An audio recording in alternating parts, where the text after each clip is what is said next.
అబ్బో ఇక్కడ కేజీ చీరలు కొంటే అర కేజీ చీరలు ఫ్రీ అంట. మంగళ్య షాపింగ్ మాల్, కేజీల్లో సేల్, టన్నుల్లో ఆనందం. దేశంలోనే మొట్టమొదటిసారి అఖిల భారత కాంగ్రెస్ కమిటీ అధ్యక్షులు నేరుగా గ్రామ శాఖల అధ్యక్షులతో మాట్లాడేటువంటి సమ్మేళనం 4వ తారీఖు నాడు సాయంత్రం లాల్ బహదూర్ స్టేడియంలో శ్రీ మల్లికార్జున్ ఖర్గే గారు నేరుగా గ్రామ శాఖల అధ్యక్షులతో మాట్లాడటానికి ఇక్కడ ఒక కార్యక్రమాన్ని పెద్ద ఎత్తున ఏర్పాటు చేస్తూ ఉన్నాం.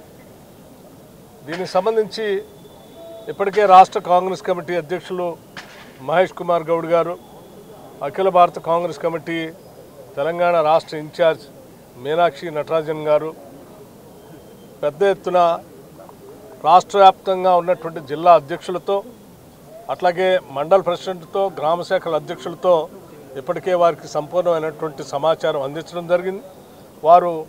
వారందరూ పిలుపు ఇవ్వటం కూడా జరిగింది. కావాల్సిన ఏర్పాట్లన్నింటినీ దగ్గరుండి పర్యవేక్షించడానికి ఇక్కడ హైదరాబాద్ ఇన్ఛార్జిగా ఉన్నటువంటి పొన్నం ప్రభాకర్ గారు, రంగారెడ్డి జిల్లా ఇన్ఛార్జిగా ఉన్నటువంటి శ్రీధర్ బాబు గారు, రెవెన్యూ మంత్రి గారు పొంగులేటి శ్రీనివాసరెడ్డి గారు, ఇంకా రాష్ట్ర వ్యాప్తంగా ఉన్నటువంటి గ్రామ శాఖల అధ్యక్షులకి, మండల ప్రెసిడెంట్లకి, జిల్లా ప్రెసిడెంట్లకి అందరికీ మీ ద్వారా వాళ్ళందరికీ ఒకటే విజ్ఞప్తి చేస్తూ ఉన్నాం. ఇది దేశంలోనే మొట్టమొదటిసారి తెలంగాణ రాష్ట్రంలో జరుగుతూ ఉంది. రేపొద్దున తెలంగాణ మోడలే దేశంలో అఖిల భారత కాంగ్రెస్ కమిటీ కూడా మిగతా రాష్ట్రాల్లో ఇటువంటి కార్యక్రమాన్ని అమలు చేయబోతూ ఉంది.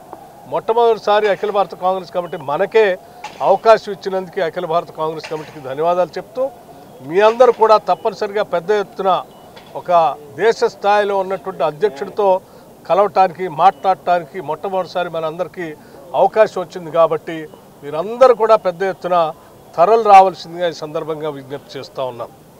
ఏ ఒక్కరు కూడా అశ్రద్ధ చేయకుండా మిగతా అధ్యక్షులందరూ కూడా సమాచారం ఇస్తూ, అందరూ కోఆర్డినేట్ చేసుకుంటూ, స్థానికంగా ఉన్నటువంటి శాసనసభ్యులతో, మంత్రులతో, ఇన్ఛార్జ్ మంత్రులతో కోఆర్డినేట్ చేసుకుంటూ 4వ తారీఖు నాడు 3 గంటలకి ఇక్కడ ఉండేటట్టుగా రావాల్సిందిగా మీ ద్వారా వారందరికీ విజ్ఞప్తి చేస్తాం.